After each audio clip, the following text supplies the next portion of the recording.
ጦርነት ማለት ሽማግሌዎች የሚወጥኑት፣ ወጣቶች የሚረግፉበት፣ በስተመጨረሻም ሁሉም የሚከስርበት እሳት ነው።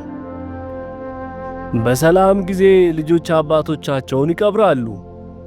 በጦርነት ጊዜ ግን አባቶች ልጆቻቸውን ይቀብራሉ። ጦርነት የክፎች ድግስ፣ የድሆች መርገም ነው። በጥል የሚገነባው ቤት ጣራው የደም እንባ ነው፣ መጨረሻውም ጥፋት ነው። ከክፋት ይልቅ ፍቅርን፣ ከጥል ይልቅ ይቅርታን እናስቀድም።